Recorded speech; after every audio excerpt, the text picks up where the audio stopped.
tanggung jawab besar harus dilaksanakan dengan semangat yang besar. Tanpa semangat, maka tanggung jawab tidak akan bisa dilaksanakan dengan baik. Berbuat baik sebaik-baiknya, insya Allah akan mendapatkan hasil yang baik.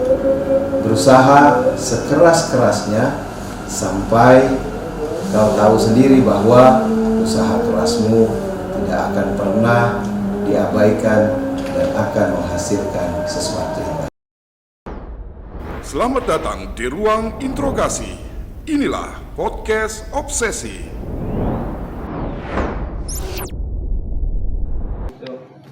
Baik, terima kasih Pak Rektor. Wah, sekarang panggilannya Pak Rektor. Pak Rektor. Beliau ini salah satu narasumber kita di Dialog-Dialog Tarakan TV yang cukup setia begitu ya. Selalu hadir, meskipun banyak schedule-nya padat, tapi beliau selalu hadir. Sekarang sudah jadi Rektor Universitas Borneo Tarakan, luar biasa. Selamat Pak Rektor. Terima kasih Ejen Rio dan Ejen Rusman. Luar biasa dari. Luar biasa ini hitam-hitam. Lebih kompak kelihatan kan? Iya. Tapi kita lebih santai aja supaya tidak terintimidasi Pak Rektor ya kan. Ya, mungkin perkenalan dulu. Kita perkenalkan dulu beliau ini Profesor Dr. Yahya Ahmad Zaid, SHMH. Tanggal lahir 14 Agustus 1979, Tarakan. Betul. Ya, jabatan sekarang tentunya Rektor. Sekarang menuju usia kalau nggak salah 46 tahun Pak Rektor. 45 tepatnya. Tahun ini masuk 46. Masih 17. Masih 17 ya. 17 berarti ya. Iya. Tapi kalau kelihatan dari face-nya sih oke, masih mendukung ya. Itu ya. Masih kelihatan ganteng. Boleh ya. Walaupun on the way to 46, tapi masih mendukung lah pace-nya. Tapi mulai ada terlihat agak kerut-kerut di sini memikirkan bagaimana UBT ini ke depan akan berkembang lebih besar lagi kayaknya. Amin. Iya. Oke, Pak Rektor, kita panggilnya Pak Prof atau Pak Rektor nih? Mana-mana aja lah. Oh, ada Pak Prof kali ya? Iya, boleh. Prof, boleh mungkin cerita singkat soal latar belakang Prof? Iya, yang jelas kan memang saya putra asli Kaltara. Ya lahirnya sebenarnya dulu di Sembakung gitu. Oh, Iya, sebenarnya di Sembakung, tapi karena begitu lahir, ini cerita orang tua nih, itu langsung dibawa ke Tarakan, sehingga aktenya itu diurus di Tarakan. Jadi secara formal itu ya lahir di Tarakan, tapi secara de facto sebenarnya itu memang brojolnya di sana, di Desa Tagul bahkan. Desa Tagul, Sembakung. Iya, Kecamatan Sembakung. Sekarang itu ya masuk wilayah Nunukan. Oke. Baik. Nah ini kalau saudara ada berapa? Pak Rektor anak keberapa dari berapa bersaudara? Saya 2 bersaudara. 2 bersaudara aja. Pak Rektor yang pertama. Saya yang pertama, adik perempuan yang kedua ya kan 2 aja kan? Iya. Baik. Jadi berdua bersaudara. Tentunya juga nggak banyak yang dipikirkan orang tua gitu ya. Iya. Apakah memang semulus itu? Artinya menempuh pendidikan, there's nothing problem gitu, semuanya berjalan dengan lancar, orang tua juga mampu membiayai, atau gimana ceritanya, Prof? Oh enggak lah, jadi memang ya kita juga namanya lahir di desa ya, besar di Tarakan ya, pasti prosesnya panjang. Orang tua saya biasa-biasa aja, bukan dari kalangan yang memang berada gitu. Jadi saya termasuk yang beruntung karena mulai dari S1 itu beasiswa, S2 beasiswa, S3 beasiswa, bahkan beberapa kali kursus luar negeri juga beasiswa. Jadi memang ya tadi, tapi itu sesuatu yang diusahakan. Karena saya betul-betul misalnya kuliah S1 gitu. Jadi pada saat itu memang nggak ada niat kuliah. Niatnya begitu selesai SMA cari kerja gitu, atau cuman kursus saja sehingga bisa cepat dapat kerja, karena untuk membantu ya memang orang tua nggak mampu untuk membiayai kuliah. Tapi karena tekad, jadi orang urus surat kuning dulu gitu, saya ngurus juga surat kuning. Kemudian ada beberapa tawaran beasiswa saya ajukan, dulu namanya PMDK. PMDK betul, saya ingat betul itu. Jadi peminatan bibit unggul daerah kalau tidak salah. Nah, saya daftar di situ. Ya kadarullah gitu. Keterima di Universitas Lambung Mangkurat waktu itu. Banjarmasin. Di Banjarmasin. Jadi orang daerah yang nggak pernah keluar sama sekali, nggak pernah berangkat sama sekali gitu, tiba-tiba keterima di sana. Pertama kali naik pesawat mungkin? Oh iya, itu Karena beasiswa. karena Oh, beasiswa. keren ya. Jadi karena beasiswa, ya sudah kita alhamdulillah jalanin. Dan memang ya nggak mudah, walaupun dapat beasiswa kan zaman itu juga nggak cukup. Persaingannya cukup ketat pastinya. Persaingannya cukup ketat. Nah kebetulan ada saudara, ada om waktu itu yang juga kebetulan orang Tarakan dan dinas di Banjarmasin, jadi saya tinggal di rumah beliau. Tapi di sisi waktu saya bekerja, saya penyiar radio dulu. Oh, gitu ya. penyiar jadi radio. Saya sambil juga baru tahu. kuliah, sambil kuliah S1, saya dulu malamnya itu saya siaran di Gema FM dulu namanya. Jadi memang radionya anak muda ya. Disitulah Di ada Banjarmasin di ya, Prof? Banjarmasin. Banyak ya. Saya yang terintimidasi. Iya. Ya, Prof, ini kalau menyimak sekilas cerita Prof ini Ya. ada banyak cerita panjang perjuangan Yes, gitu betul, ya. betul. Iya, termasuk tadi itu yang pertama kali dapat beasiswa langsung ke Banjarmasin ngerantau gitu ya. Tapi Prof mungkin bisa kita skip dulu di situ. Iya. Saya membaca sekilas profilnya Prof ini dari awal berkarir itu sudah sebagai akademisi, Prof Iya, ya. betul. Kenapa Prof? Kenapa memilih akademisi? Kenapa enggak menjadi hakim misalnya? Iya, atau betul. hamba gitu, ya? Anak-anak pintar biasanya kayak Iya. Prof ini kan Kenapa? ya, banyak cita-citanya Iya. yang gede-gede Benar. gitu. Kenapa harus akademisi, Bro? Iya sebenarnya bukan juga langsung akademisi ya. Oke. Justru sebenarnya pada saat bukan selesai sih, masih di semester 7 waktu itu kebetulan ada tes cakim waktu itu. Oke. Calon hakim ya. Iya, jadi saya ingat dulu ada almarhum Abdurrahman, Haji Abdurrahman, Dr. Abdurrahman, beliau itu hakim agung. Itu kebetulan luar biasa memang karena yang membimbing saya. Itu beliau waktu itu sempat coba aja nih, ini potensial gitu. Tapi waktu itu karena sudah di ujung semester gitu, saya berpikirnya wah ini kalau ambil ini nanti Bisa pasti keteteran, kuliahnya Bang. ya keteteran gitu. Dan nanggung kan sisa 2 semester gitu. Jadi waktu itu ya udah saya kesimpulan adalah saya selesaikan saja dulu S1 di Fakultas Hukum Universitas Lambung Mangkurat gitu. Nah selesai S1 itu sebenarnya juga banyak tawaran di Banjarmasin waktu itu, apalagi saya penyiar Iya. gitu ya. Iya. Jadi, Cakep pula waktu zaman-zaman segitu ya kan. zaman-zaman itu ya lumayan lah gitu. Sudah banyak inilah sudah ada kerja di beberapa tempat Oke. gitu. Tapi ya lagi-lagi karena memang merasa orang tua ada di Tarakan, sehingga udahlah saya berpikir saya pulang dulu lah. Siapa tahu bisa membangun daerah, bisa kembali gitu. Dan pada saat balik sebenarnya saya sempat siaran juga di Medika FM. Medika FM Medika yang FM. sekarang jadi Medco kayaknya ya. Iya kan. Jadi sempat karena oke. ya jiwa penyiar itu kan melekat ya. Iya. Jadi ngisi waktu luang saya siaran di situ dan sempat sebenarnya di pemerintah daerah, sempat honor daerah saya. Oke. Di bagian hukum waktu itu diminta almarhum Pak Yusuf, udah bantu aja dulu. Nah, akhirnya honor daerah di situ hampir setahun. Karena begitu sudah mau tes, nah saya lebih memilih tes waktu itu untuk menjadi dosen di Banjarmasin. Jadi nggak jadi ngikut tes hakim itu kemarin. Nggak jadi. Saya malah ikut tesnya itu dosen di Banjarmasin, dosen Kopertis. Sayang banget ya. Karena waktu itu S1 masih boleh. Oke. Jadi saya ikutlah tes waktu itu di Banjarmasin dan alhamdulillah ya dari sekian banyak saya lulus. Jadi sebenarnya berarti passion dari awal pengennya jadi hakim gitu. Sebenarnya cita-cita dari awal iya. itu pengen jadi hakim sebenarnya. Ya, cuma itulah jalan hidup kan. Iya. Ini namanya qadarullah ya. Artinya kita nggak bisa menentang itu jalannya gitu. Tapi kalau dilihat-lihat memang sebagai akademisi rasanya mulus-mulus banget kayak jalan tol banget tuh karirnya ya kan. Ya kan kalau kita lihat dari dosen dan dosen pun berprestasi pula. Tahun berapa itu Prof waktu dapat penghargaan itu? Saya yang jelas masih dosen muda waktu Dosen terbaik pokoknya waktu Iya. itu kan. Kopertis Kalimantan kayaknya. Wilayah Kalimantan itu peringkat 1, juara Peringkat 1 betul. Itu tahun berapa tuh? Dan Masih itu ingat nggak Prof? mewakili Kalimantan ke Jakarta. Waktu itu ya tadi saya presentasi soal buku saya yang e-commerce. Ya, Sekarang nama penulis buku juga beliau ini. Iya, dengar-dengar ada banyak buku yang sudah beliau terbitkan. Betul, termasuk juga jurnal-jurnal sampai internasional bahkan kemarin ya. alhamdulillah. Wow. Ya, itu kan jumlah itu yang banyak juga ya. Iya. Prof, bisa nggak berbagi tips? Saya sebenarnya juga pernah pengen Jadi penulis. nulis buku. Aha. Iya. Mulainya males kan? Jadi-jadi. Nah, itu. Iya. Benar-benar nih tipsnya nih. Dulu pernah tuh saya mau buku itu bahannya dari tesis sebenarnya. Iya, Nah, betul. tesis itu saya sebenarnya pengen banget itu bagaimana itu buku dijadikan tesis itu jadikan bahan penelitian itu jadikan sebagai buku gitu. Iya. Tapi nggak jadi karena memulainya itu loh. Nah, Prof Iya. bisa nggak bagi tips nih? Moodnya. Bagaimana moodnya? Jadi segala macam. buku yang paling bagus itu adalah buku yang selesai ditulis. Oke. Benar.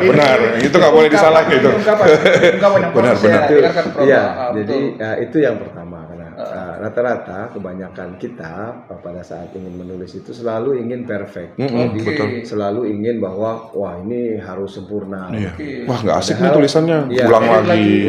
ulang lagi. Padahal sebenarnya editing itu kan proses akhir. Jadi tips yang paling utama saya kira pada saat kita mau menulis buku kan macam-macam ya. Oke.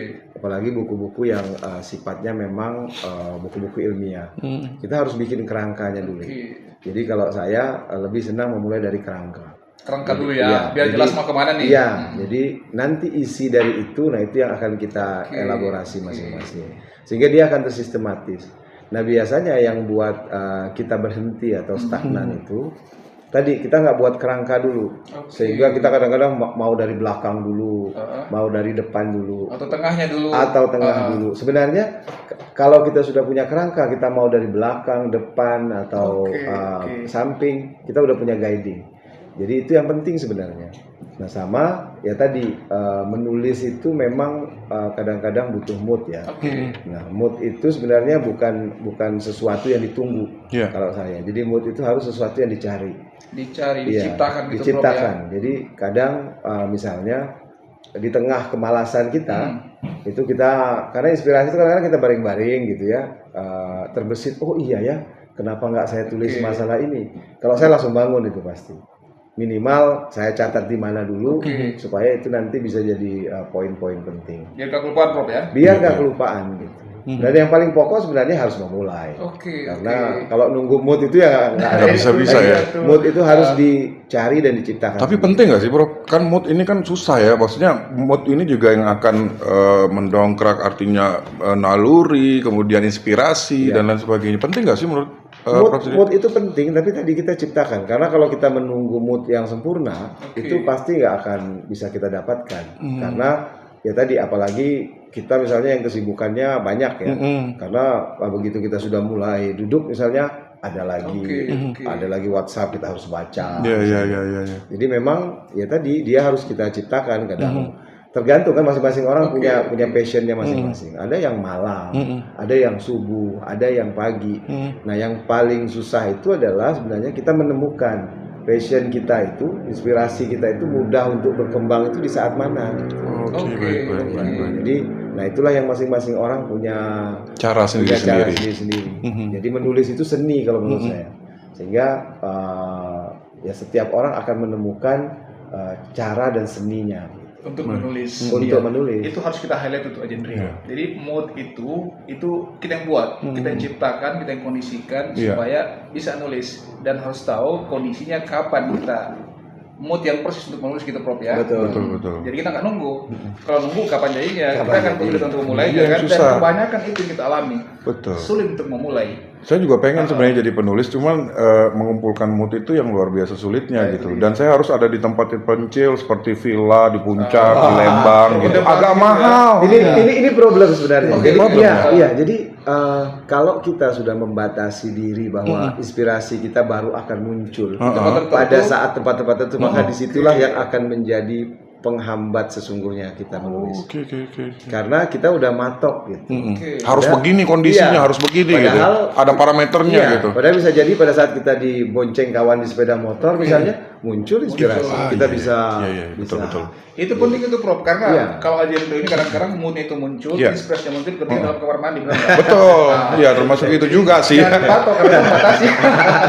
Tapi gantian sama orang rumah nanti ada yang teriak-teriak, "Pak, kok cepetan keluar," gitu ya. Padahal di dalam lagi nulis nih. Oke. Nah ini saya mau kembali lagi. Artinya Prof kan juga mengeluarkan beberapa buku. Saya ada di sini ada sekitar Karya tulis dan penelitian itu 40 terbitan, termasuk yang jurnal internasional tadi. Kemudian kalau buku hampir sekitar 12 buku ya, Prof? Iya. Nah, ini kan hampir semuanya ini kan buku-buku ilmiah begitu. Kebayang nggak sih, Prof, pernah ada pengen bikin yang non-fiksi gitu, atau novel misalnya, Fiksi. Cintaku terendap di gunung mana? Tahu. Misalnya kayak gitu-gitulah. Iya. Ada nggak sih? Sebenarnya saya punya Mas Rio catatan-catatan sejak zaman kuliah yang memang saya kemas gitu. Saya kemas dengan ya kalau sekarang itu sebenarnya ya tadi yang populis-populis Iya. apa yang ada unsur motivasinya, Ya, betul. ada unsur apa? Ada unsur yang bisa membuat orang tergugah.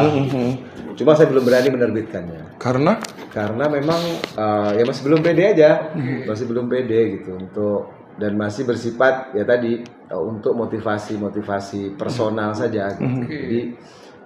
Jadi saya memang termasuk kalau yang administrasi ya termasuk mungkin yang agak. Jadi saya masih punya catatan kuliah. Oh, Jadi saya masih punya catatan kuliah. Catatan kuliah masih ada dan ya? catatan itu saya selalu bilang ke mahasiswa. Satu saat kalau Anda terbiasa untuk itu akan memudahkan kita nanti sebenarnya melatih ya tadi karena dulu kan saya senang baca buku Khalil Gibran. Ya. Oke. Karena dulu zaman kita tuh itu salah satu yang Jalaluddin Rumi memang yang ada apa nuansa filsafatnya. Cuma ya tadi lebih kepada konsumsi pribadi saja. Misalnya apa ya banyak itu di catatan kuliah. Iya. Yang apa catatan itu memang begitu kita baca kembali seru juga gitu. Misalnya pada saat kita stagnan gitu ya. Pada saat kita stagnan misalnya saya pada saat konsultasi skripsi di tengah ini. Jadi saya senang menulis misalnya tak ada hal yang tak mungkin kita lewati dalam hidup ini. Hidup memang beragam dan bisa jadi setiap orang punya tantangan yang berbeda. Tapi dengan semangat, tekad, dan keseriusan, tak ada tantangan yang tak bisa kita lewati. Misalnya gitu, Banjarmasin tanggal sekian. Gitu. Iya, jadi kita, saya sebenarnya bisa memflashback kembali apa yang kita rasakan dengan pernah menulis itu. Gitu. Nah mungkin satu saat nanti catatan-catatan ini dikumpulkan, bisa sudah terkumpulkan sih karena saya selalu punya buku catatan kecil itu dan itu sudah ada beberapa gitu yang memang masih saya simpan. Ya mungkin bisa jadi satu waktu bisa kita ini. Itu sebentuk ini ya catatan harian, Prof ya. Betul. Prof, sampai sekarang masih nulis catatan harian itu? Masih. Itu walaupun sifatnya sekarang sudah misalnya sudah pakai handphone. Iya. Tapi masih nulis ya? Masih kadang-kadang nulis gitu. Jadi ya paling enggak itu kadang-kadang untuk memperkuat ingatan. Ya, melatih karena kan menulis itu memang salah satu hal yang paling pokok juga dia harus terus dilatih. Konsistensi, Prof ya? Konsistensi harus terus karena kemampuan kita untuk merangkai kata itu memang bukan sesuatu yang hanya otodidak gitu. Tapi dia juga harus terus diasah. Perlu latihan, Prof ya? Iya, dan yang paling pokok sebenarnya ya baca gitu. Karena kalau bacaannya juga nggak banyak, ya juga susah. Kosakatanya, diksinya, konten akan terbatas. Itu harus kurang bacaan. Bagaimana, sudah termotivasikah Ejen Rusman untuk menulis kembali? Sangat termotivasi. Cuma yang susah adalah memulainya kapan. Beliau profesor, rektor juga, sekarang masih menulis. Kok sempet ya gitu ya? Maksudnya dengan segala macam hiruk pikuk urusan pekerjaan begitu ya, tentunya juga cukup menyita waktu gitu. Tapi masih sempat menuliskan anything ya. Dan ternyata juga masih menulis catatan harian. Betul. Sampai sekarang itu kan bisa dibayangin kalau misalnya Prof mulai dari SMA misalnya atau mungkin S1 gitu kan, mulai nulis catatan harian, itu bisa dibayangin sampai sekarang sudah setebal apa. Itu dia. Makanya. Tapi saya ini agak curiga nih, jangan-jangan tulisan-tulisan ini auranya masih ilmiah juga akhirnya jatuhnya. Ya enggak? Saya malah penasaran aja. Iya kan? di situ ya kan ada cerita nih, mungkin juga ada cerita-cerita terkait dengan asmara gitu ya kali ya. Nah, itu yang mungkin ditunggu sama masyarakat Kaltara khususnya ya. Pengen tahu di seorang rektor UBT ini apakah juga mulus-mulus juga jalan percintaannya begitu ya kan. Kita tunggu nanti terbitnya ya. Oke. Baik, nah ini saya mau kembali tadi. Pak Rektor bilang dulu pernah jadi penyiar. Iya. Kenapa harus penyiar? Kenapa nggak model? Ya kan? Kenapa harus penyiar dulu? Belum sepede aja Rio. Saya belum pernah jadi model. Kenapa harus penyiar, Prof? Ya karena mungkin ini ya orang hukum itu kan identik ya mampu berbicara. Yes, public speakingnya bagus, terasah public gitu. Speaking. Jadi penyiar itu kan memang waktu itu ya selain waktunya yang memang bisa kita atur. Karena kan penyiar itu saya kan nggak mungkin pagi karena kuliah kan. Jadi sore sampai malam gitu. Jadi memang nyari yang ada hasilnya tapi tidak mengganggu proses perkuliahan. Nah yang kedua ya tadi melatih bagaimana, karena penyiar itu menurut saya itu yang paling sulit adalah radio. Kenapa? Karena kita menganggap seolah-olah gitu ya audiens kita itu ada dan mendengarkan kita. Harus berimajinasi. Iya, jadi kita harus bisa berimajinasi bahwa mereka sekarang lagi ngapain, butuh apa. Dia dengerin sambil lagi ngapain nih gitu. Iya, jadi kita itu yang susah sebenarnya. Makanya nggak mudah sebenarnya. Jadi kita harus bisa memahami situasi orang yang memang kita nggak ngebayangin. Itu kan pendengarnya bisa dari yang usia bawah, remaja, bahkan bisa orang tua. Jadi selain itu juga ya tadi sebenarnya, jadi intonasi, kemudian bagaimana kita menyampaikan apa yang menjadi deliver dari satu lagu misalnya, itu juga menarik. Asik. Jadi pakai nama udara nggak dulu? Lu pakai. Nama udaranya siapa? Masih ingat nggak? Yori Jurisna. Siapa? Yori Jurisna. Wow. Masih ada juris-juris. Masih ada juris-jurisnya. Hukum banget itu. Anak hukum banget ada juris-jurisnya. Jadi kalau dulu itu memang seru kan, misalnya masih ingat saya, Boys and Girls 102.0 FM, apa kabar Anda malam hari ini? Mudah-mudahan semuanya pada sehat. Dan malam hari ini mungkin ada yang baru pulang kuliah, sekarang lagi leyeh-leyeh. Ada satu lagi, masih kan? Jadi memang ya tadi itu kan dulu itu kita nggak diajarin ya. Jadi melamar itu kemudian dites gitu ya. Memang karena otodidak aja, mungkin karena keterpaksaan juga ya. Dia bisa juga gitu ya. Kendam yang muncul gitu. Jadi ya tapi asik. Kalau kita lihat sosoknya juga kayaknya ikon juga nih di radio itu kan. Bayangin lah waktu Prof muda tuh kayak gimana bentukannya ya kan. Pasti juga radio akan mikir, wah ini baik, bisa jadi ikon kita nih radio kita gitu kan. Makanya saya jadi bertanya-tanya, kenapa nggak diteruskan Prof? Ya kan ada masanya. Itu harus di-highlight. Saya jadi tertampar gitu. Kok nggak ada masa-masanya nih? Oke. Baik, silakan aja Rusman. Prof, ini kalau kita melihatkan Prof kelihatannya seperti seseorang yang sangat serius nih, karena ya walaupun mungkin tadi sempat menjalani pekerjaan di luar dari kerja sebagai seorang akademisi, tapi kalau kita melihat sepanjang karir Prof ini kan kebanyakan sebagai seorang akademisi.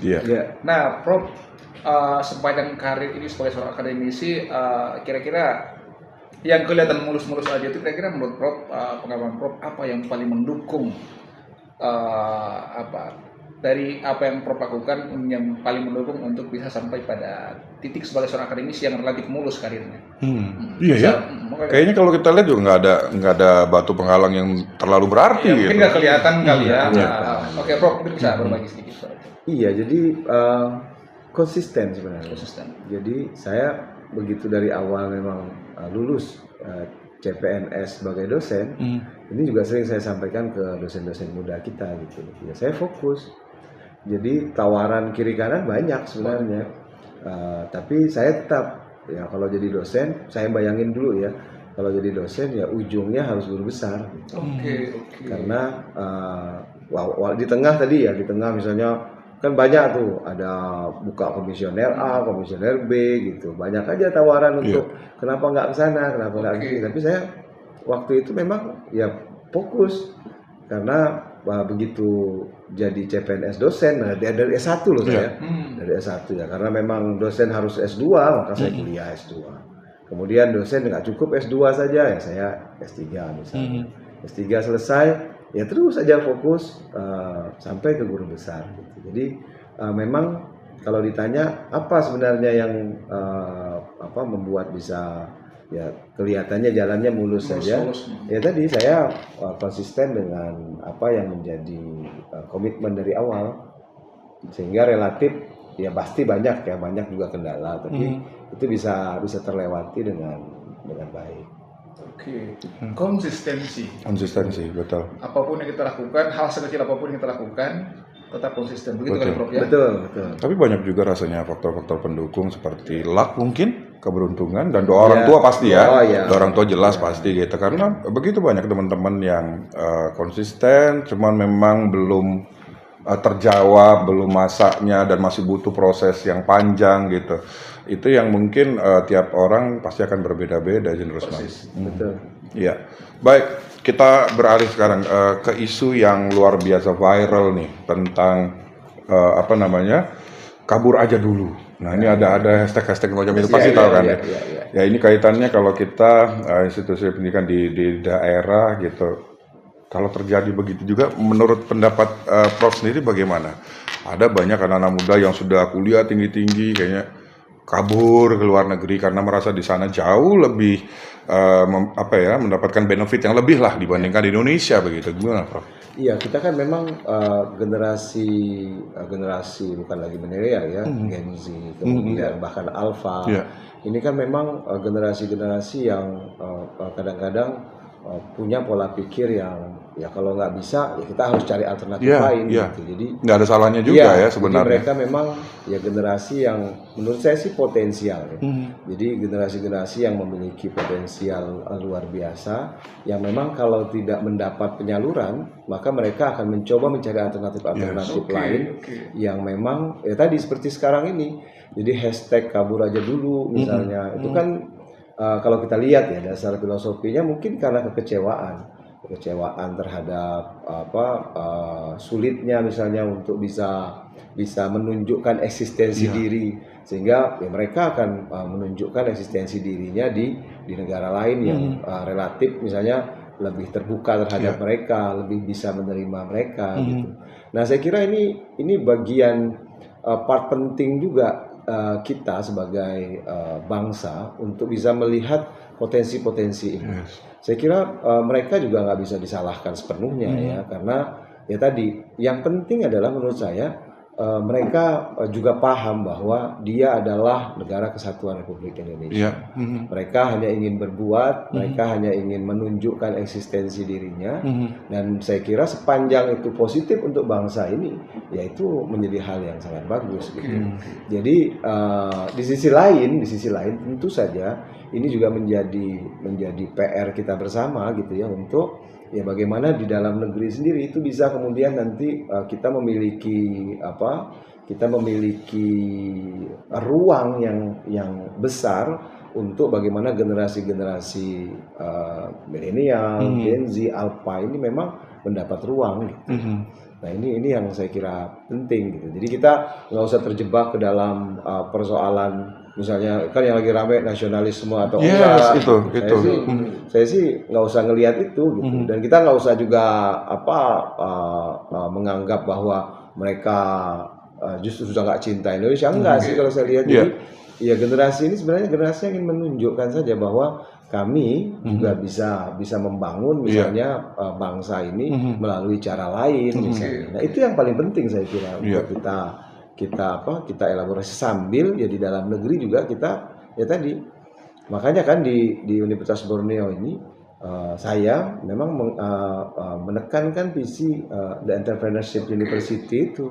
Jadi apa maknanya? Bukan berarti semuanya harus jadi entrepreneur, enggak. Tapi saya selalu bilang begini, semua fakultas dia boleh mengejar profesinya masing-masing. Orang teknik dia boleh jadi punya engineer profesi di luar sana. engineer, hukum, kemudian semua. Tapi kalau dia nggak bisa di profesinya dengan bekal entrepreneurship tadi, dia bisa keluar dari Zona nyamannya lah ya. Bukan zona nyamannya, dia bisa keluar dari zona ketidakberdayaan hanya karena dalam satu bidang itu. Saya sering contohkan, coba lihat sekarang misalnya di kafe yang ada di Tarakan misalnya. Itu yang banyak mahasiswa mana yang buka kafe itu? Mahasiswa fakultas hukum. Nah, mereka kan nggak pernah diajarkan soal entrepreneur. Jadi barista misalnya. Otodidak. Tapi dia keluar dari zona. Jadi makanya saya bilang kalau hanya mengharapkan pekerjaan, ini kan kabur itu kan kaitannya dengan itu. Betul. Maka problem kita sekarang adalah sebesar apapun kita buka ruang itu tidak akan mampu menampung jumlah mahasiswa yang lulus ini. Makanya saya begitu jadi rektor, saya kumpulin semua dekan, semua stakeholder.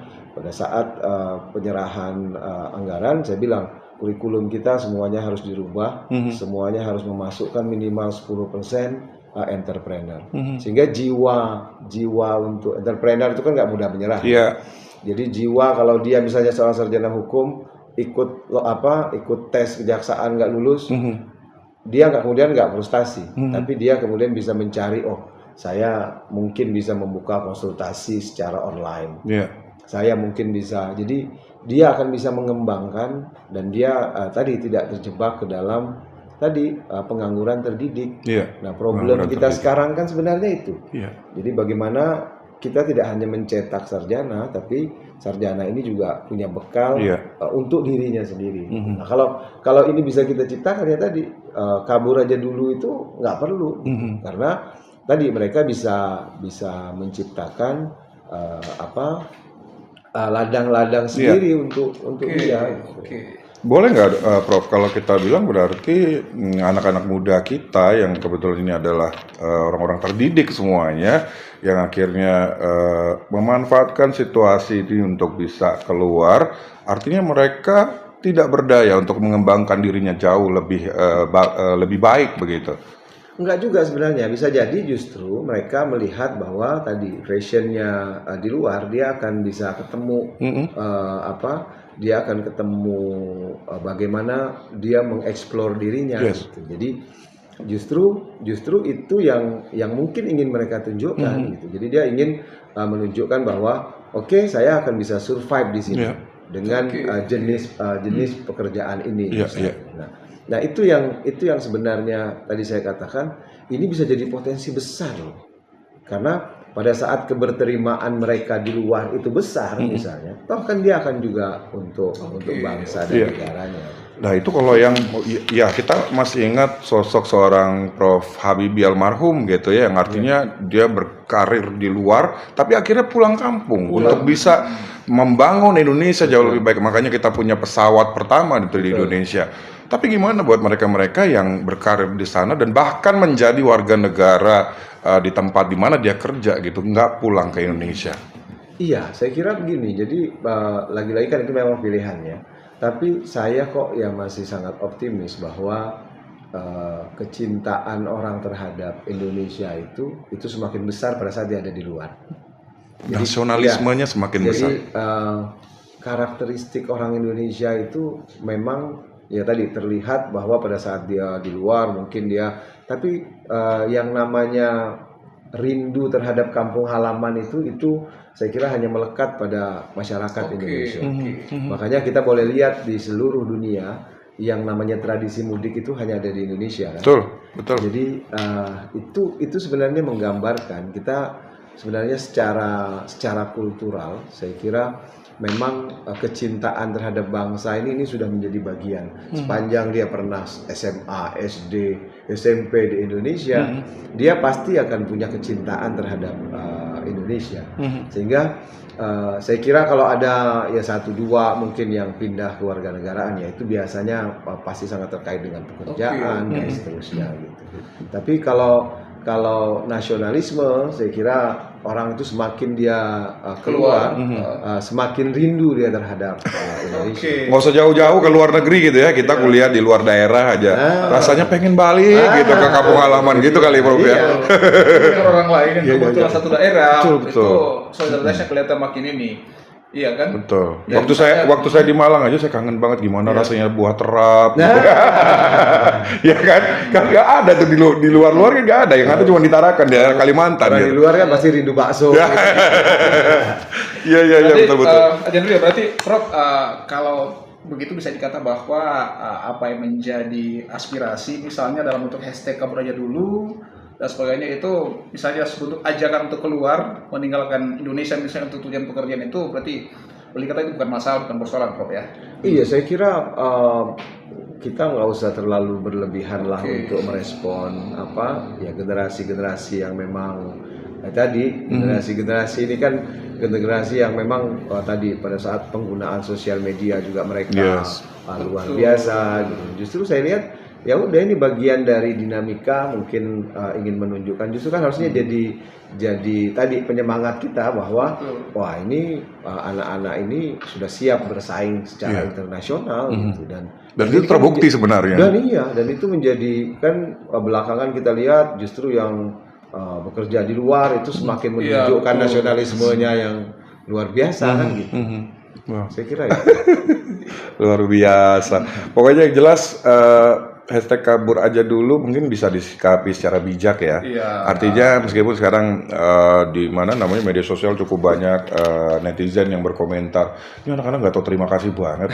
Ada juga yang tapi berkomentar bahwa gimana mereka mau berkarya di Indonesia kalau memang ternyata tidak difasilitasi oleh negara terkait dengan mungkin lapangan pekerjaan dan lain-lain begitu. Ini jadi perdebatan yang pro dan kontra sebenarnya. Tapi yang jelas ini bisa disiasati secara disikapi secara bijak begitu. Yang jelas kalau ini diseret-seret ke arah nasionalisme rasanya tidak ya Prof ya. Kayaknya kita nggak berharap juga ke arah situ. Tapi yang kita inginkan mudah-mudahan mereka nanti suatu saat akan kembali ke pelukan Ibu Pertiwi untuk bisa lebih istilahnya mengamalkan apa yang sudah mereka dapat. Kemampuan mereka dari luar. Iya. Tapi ya Jandrio, saya dengan begini jadi ini bahwa ternyata hari ini institusi pendidikan itu punya tugas yang makin berat. Tidak gampang. Iya, misalnya dengan melihat kita meng-capture fenomena seperti itu yang diterjemahkan dalam bentuk hashtag itu, Indonesia gelap, ya kan? Ada Indonesia gelap, kemudian kabur aja dulu, ya kan? Saya jadinya berpikir bahwa kayaknya sekarang ini Prof ini seperti sekedar apa yang saya bayangkan ya. Sepertinya institusi pendidikan sekarang harus berbenah paling tidak dalam dua hal. Satu, tidak hanya bagaimana meningkatkan kapasitas SDM, khususnya pemuda, tapi juga setelah itu artinya bagaimana membuat semacam formula supaya mereka ini yakinkan untuk tetap bekerja di sini. Jadi pasca studi misalnya satunya itu harus diyakinkan juga mereka, meyakinkannya tentu saja dalam banyak hal. Misalnya dengan kebijakan yang memastikan bahwa mereka pasca studi itu mendapatkan pekerjaan yang layak. Kira-kira begitu. Nah, Prof, kalau kita kaitkan dengan Universitas Borneo Tarakan ini, kira-kira secara keseluruhan strategi apa yang dimiliki oleh Borneo di bawah pimpinan Prof untuk bisa untuk bisa mempersiapkan hal seperti itu. Itu tadi saya bilang. Jadi memang saya meletakkan visi Entrepreneurship University ini adalah agar tadi selama ini kan beberapa tahun Universitas Borneo kan sudah hampir 17 tahun 17 tahun lebih. Jadi selama ini dulu problem kita adalah banyak anak-anak kita misalnya yang di utara ini itu belum mengenyam pendidikan S1, belum sarjana. Tapi sekarang tadi betul problem kita sudah bergeser. Hampir sebagian besar orang tua bilang, Prof, anak kami sudah sarjana, tapi dia di rumah saja belum bekerja. Nah, maka itu yang kemudian kita berpikir berarti perguruan tinggi benar itu tidak bisa hanya mencetak sarjana ansih gitu. Jadi kita nggak boleh berhenti sampai di situ.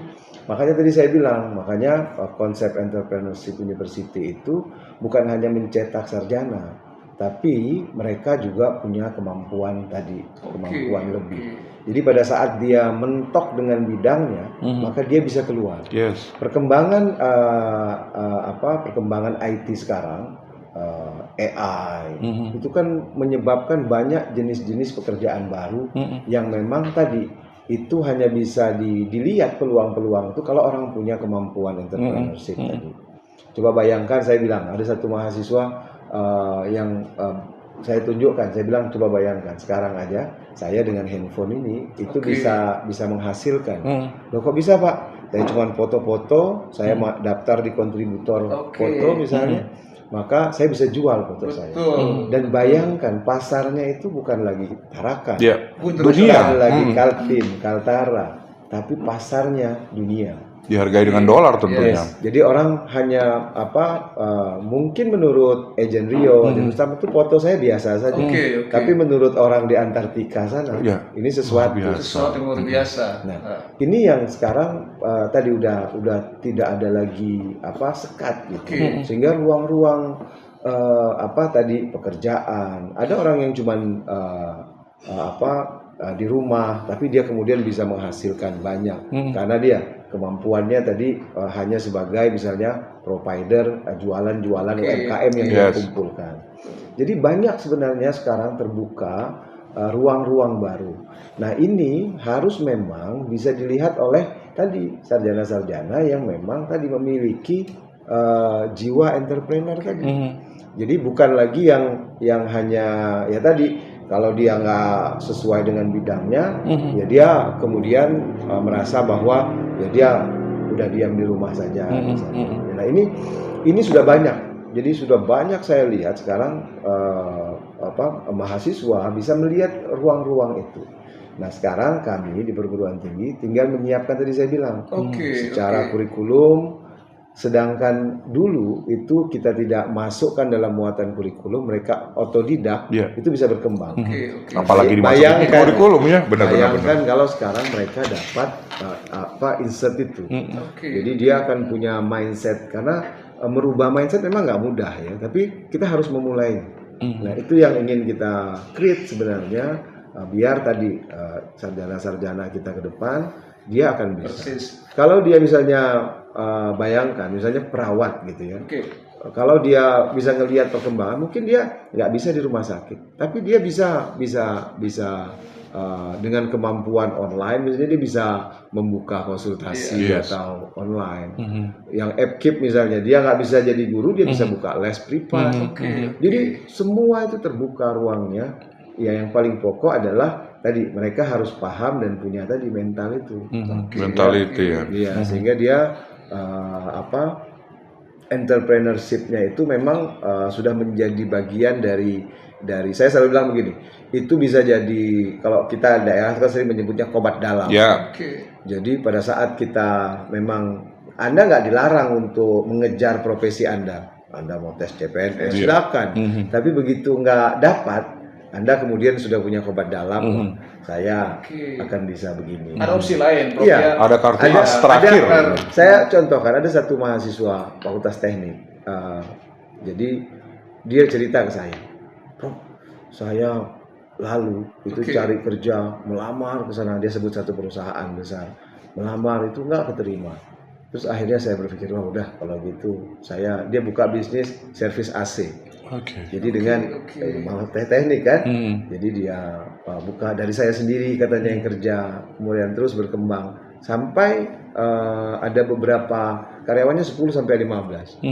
Nah sekarang katanya perusahaan yang tempat dia mendaftar itu, melamar dulu itu malah mau narik dia kerja untuk ngurusin AC-nya dan digaji, ya sudah digaji lebih besar. Dia nggak mau sudah. Karena ya saya sekarang dengan sekarang ini aja sudah menghasilkan banyak gitu. Itu yang tadi saya bilang. Jadi dia punya insting untuk entrepreneur yang kemudian peluang yang lain selain dia. Dan tetap konsisten. Karena nggak tergoda. Iya, karena ternyata kan mereka akhirnya sadar bahwa ini jauh lebih menghasilkan. gitu. Gitu. Itu yang terjadi juga sama Prof kayaknya kan tadi sempat bilang mau ditawarin macam-macam tapi tetap konsisten sama pendidikan dan lain sebagainya gitu ya kan. Iya, Ajen Rio. Iya. Tapi saya menyimak dari pembacaan Prof itu menjelaskan kenapa sebuah institusi pendidikan tinggi itu harus dipimpin oleh seorang yang masih muda. Gitu ya. Iya, karena ada insight yang fresh di situ. Iya, ada kemampuan melihat apa sebenarnya yang diinginkan oleh masyarakat, apa sebenarnya yang dimiliki oleh kaum muda, dan apa yang dibutuhkan untuk mengembangkan potensi mereka. Termasuk tadi, Prof juga ngomong soal artificial intelligence, soal bagaimana kita menggunakan media sosial segala macam. Kan? Pakai gadget nggak gaptek gitu ya, mesti orang muda mesti ya. Itu kenapa ini seorang yang masih muda. Yes. Ini intermezzo Prof. Iya. Harusnya tadi kita mute ya. Tapi yang jelas memang kalau melihat bagaimana sepak terjang seorang Yahya Madjad ini kan rasanya itu tadi saya berulang-ulang bilang bahwa kayaknya mulus-mulus banget gitu. Emang nggak ada sesuatu gitu yang terjadi titik rendah deh dalam mengejar karir ini gitu? Ya, ini menarik. Pasti ada lah, pasti ada sebenarnya karena sebenarnya kan begini, semakin berkembangnya sekarang Borneo misalnya, maka semakin besar juga tantangan gitu. Sehingga ya tadi kita harus bisa melihat part-part mana yang akan kita kembangkan ke depan gitu. Nah ini yang saya kira kalau titik ini sih ya pasti banyak lah ya.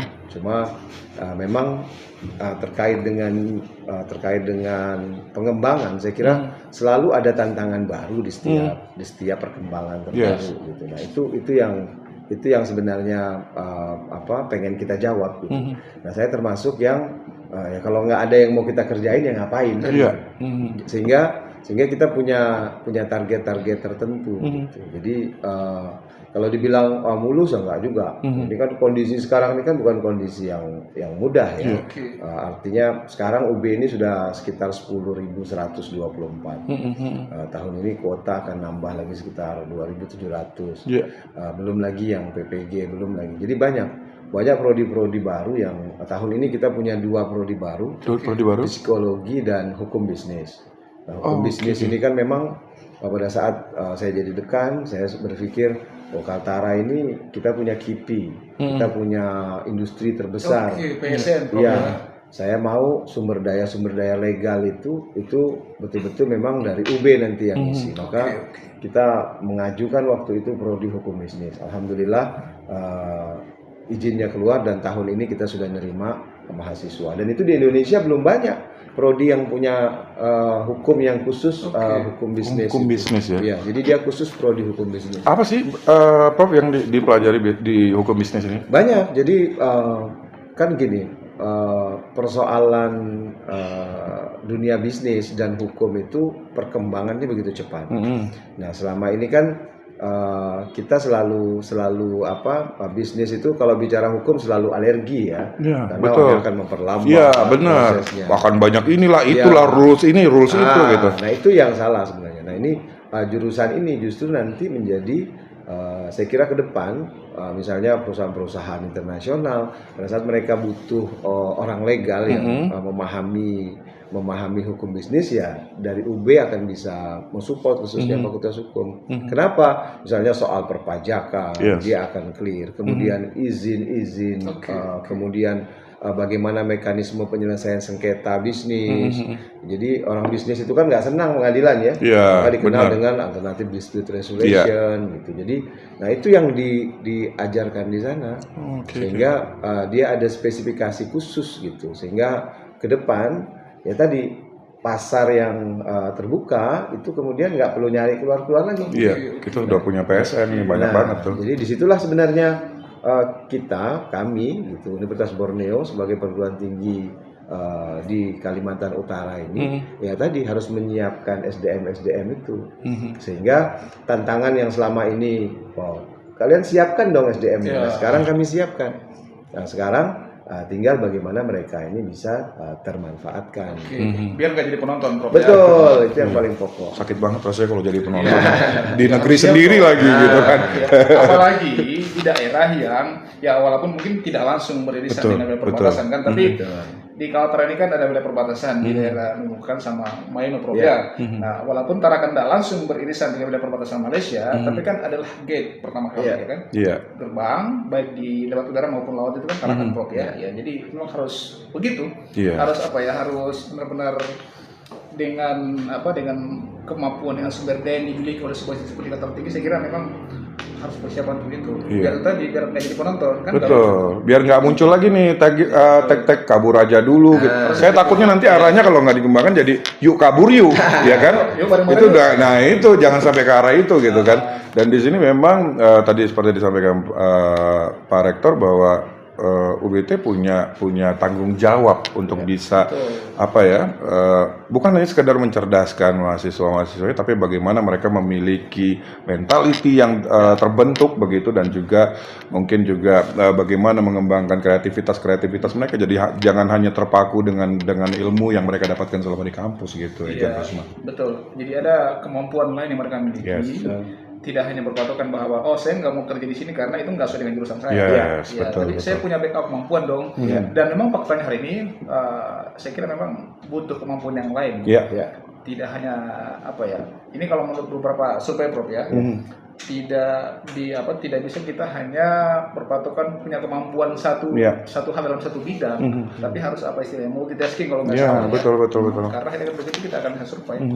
Betul. Nah ini lagi nih, Prof, bagaimana menyikapi ini? Biasanya kalau di Indonesia nih ya selalu kayak gitu. Kalau buka misalnya lowongan pekerjaan, katakanlah di bursa kerja gitu ya, dibutuhkan misalnya ahli komputer, ini baru fresh graduate, pengalaman 5 tahun. Nah ini kan terjadi di Indonesia ya. Kalau di luar saya nggak pernah dengar tuh. Gitu. Jadi kerja juga belum, tapi sudah diminta pengalaman. Gimana Prof merespon hal ini? Iya, kalau yang seperti itu sih saya kira memang nggak fair juga. Iya, benar. Jadi memang ya tadi dunia kerja itu kita tahu lah, memang mereka pengennya dapat yang sudah settle. Gitu ya. Karena orang bisnis itu kan begitu. Dia berpikir nggak salah juga sih, mereka kan pengennya benefitnya banyak gitu kan. Benefitnya banyak. Tapi kan kalau dia membatasi seperti itu, kasihan yang memang baru memulai yang tadi yang fresh graduate, yang memang baru selesai. Gitu. Tapi saya kira kan itu nggak semua juga. Jadi kalau ada beberapa yang seperti itu sih, kita harus lihat lagi secara dalam. Sebenarnya memang apakah dia memang hanya membatasi pada porsi itu, atau tadi sebenarnya ya memang ada kekeliruan sehingga orang. Jadi begini, yang paling pokok itu adalah akses setiap orang itu nggak boleh dibatasi. Itu yang paling pokok. Artinya persyaratan itu harusnya ya memang bisa diakses oleh semua orang.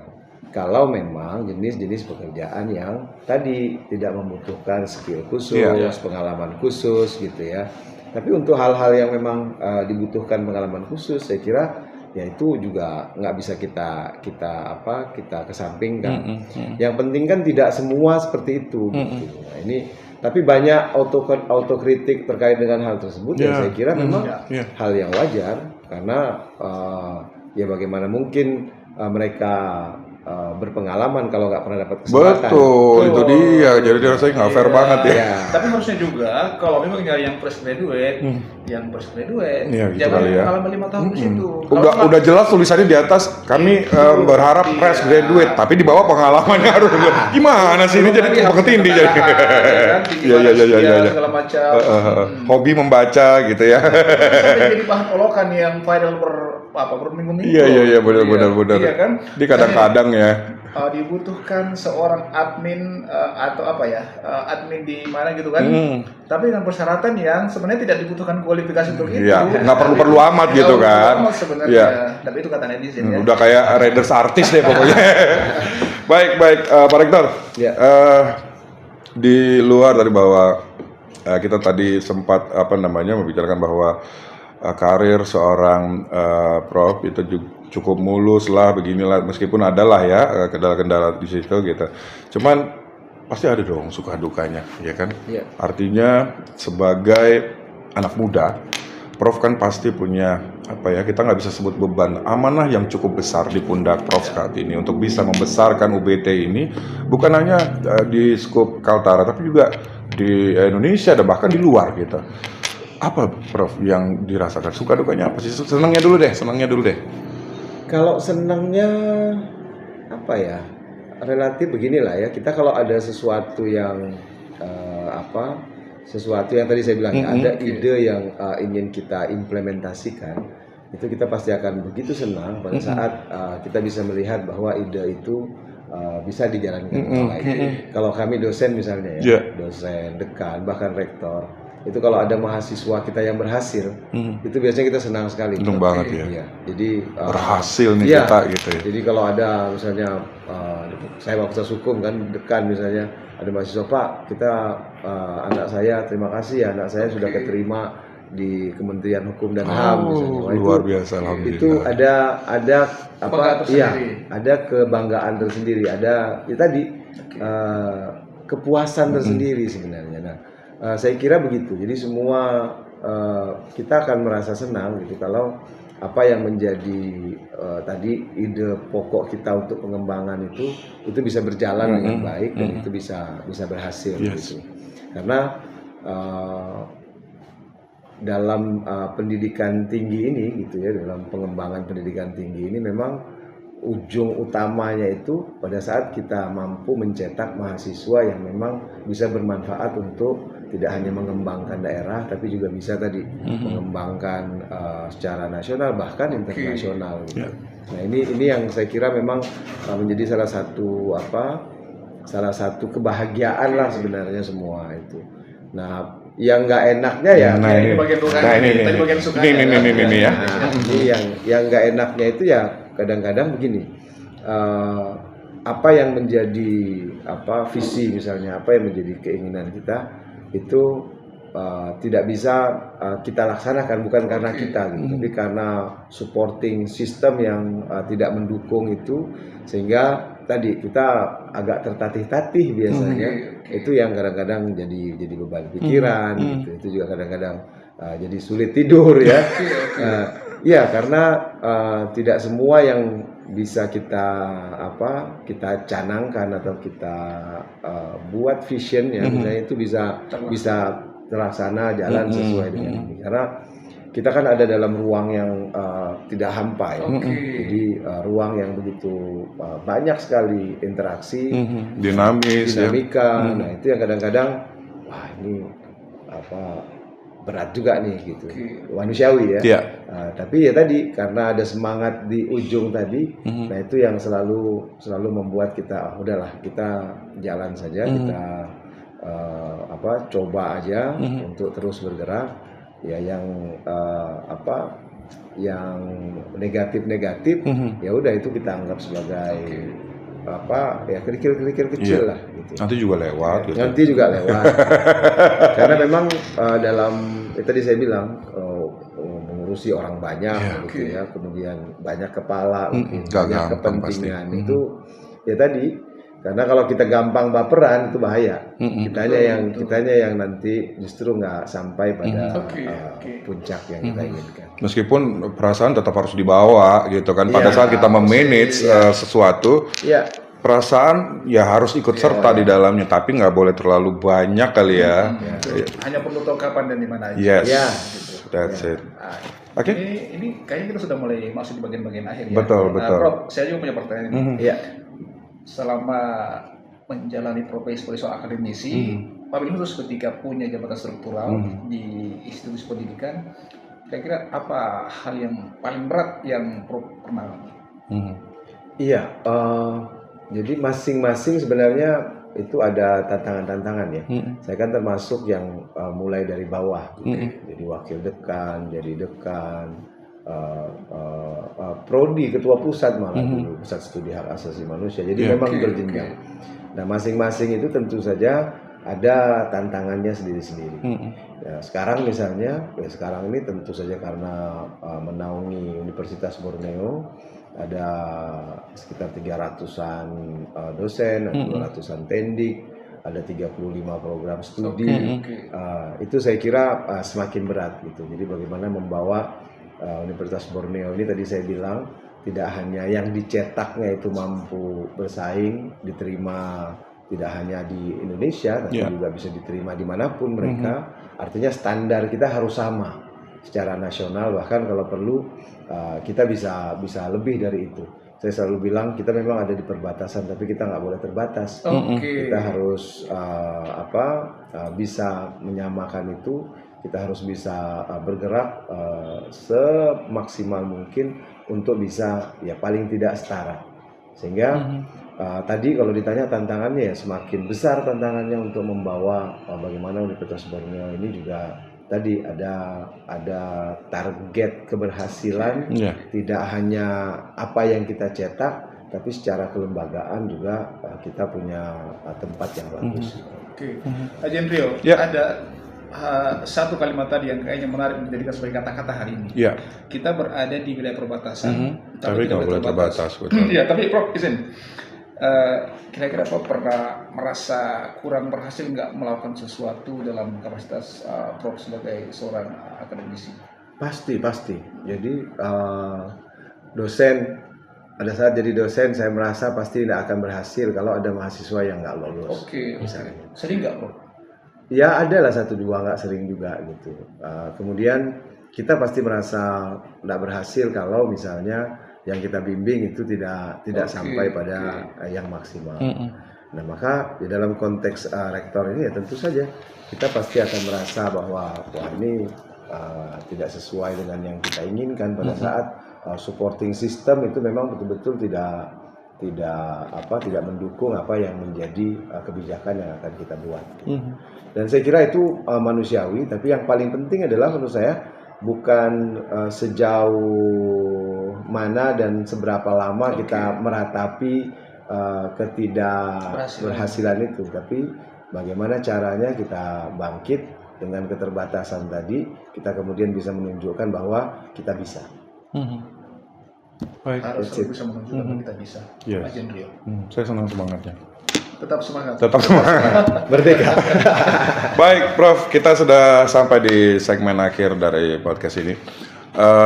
Di ruang interogasi ini biasanya kami akan merekam sebuah pernyataan dari Prof yang mana nanti ini akan di-highlight untuk bisa jadi inspirasi bagi seluruh kalangan ya, bukan hanya kaum muda gitu. Tapi apa yang ingin Prof katakan seandainya Prof bisa berbicara pada sosok seorang Yahya Ahmad Zain, apa yang ingin Prof katakan kepada Yahya Ahmad Zain, dan apa juga yang ingin Prof cita-citakan untuk UBT ini ke depan? Saya akan merekam pernyataan ini, Prof. Izin.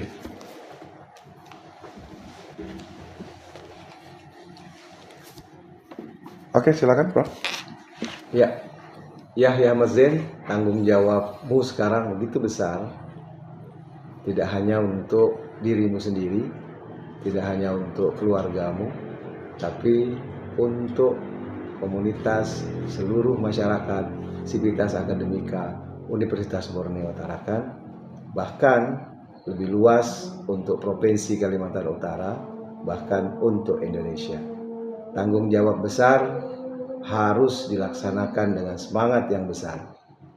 Tanpa semangat, maka tanggung jawab tidak akan bisa dilaksanakan dengan baik. Berbuat baik sebaik-baiknya, insya Allah akan mendapatkan hasil yang baik. Berusaha sekeras-kerasnya sampai kau tahu sendiri bahwa usaha kerasmu tidak akan pernah diabaikan dan akan menghasilkan sesuatu yang baik. Terima kasih. Mudah-mudahan seluruh masyarakat Kalimantan Utara, masyarakat Indonesia itu bersama-sama kita untuk membangun Universitas Borneo ini dari perbatasan untuk Indonesia, dari perbatasan kita tidak boleh terbatas. Terima kasih. Assalamualaikum warahmatullahi wabarakatuh. Waalaikumsalam. Luar biasa kan, masih kelihatan banget sebagai mantan penyiar kan? Benar ya. Rasanya itu masih ini ya. Tapi memang public speaking beliau ini benar-benar sudah diakui lah. Kalau Kaltara aja mah, udah gitu ya. Artinya tidak menjadi rektor pun kayaknya diundang di mana-mana. Seminar ini, seminar itu, pembicara ini gitu kan. Luar biasa, sosok muda, karirnya juga bagus gitu. keluarga bahagia ya. Mudah-mudahan ini semua jadi inspirasi buat anak-anak muda lainnya. Tapi tidak terkecuali juga anak yang bukan muda juga kayak kita ya kan. Mudah-mudahan juga menginspirasi lah ya kan. Kita ya. Kita pura-pura punya. Nggak mau dibilang tua juga Pak. Tapi yang jelas hari ini terima kasih banyak waktunya Prof. Terima kasih. Mudah-mudahan apa yang diamanahkan kepada Pak Rektor bisa dilakukan dengan sebaik-baiknya. Amin. Dan tentunya kita berharap UBT kembali lagi akan dikenal langsung di dunia, tidak hanya di lokal, tidak hanya di nasional, tapi kita pengen ada anak-anak kita yang akhirnya berhasil lulusan Universitas Borneo Tarakan yang berhasil meraih karirnya dan mimpinya di luar sana. Amin. Persis. Tarakan TV Terdepan, terkini, selalu di hati. Luar biasa. Makasih ya, Bro. Makasih. Sehat selalu. Ya. Dan salam kami buat rekan-rekan sejawa dan tentunya teman-teman di UBT. Terima kasih sekali lagi untuk waktunya. Baik. Dan kita harus menutup podcast ini. Kita akan jumpa lagi di episode mendatang. Terima kasih Anda telah bergabung bersama podcast Obsesi. Sampai jumpa di episode berikutnya.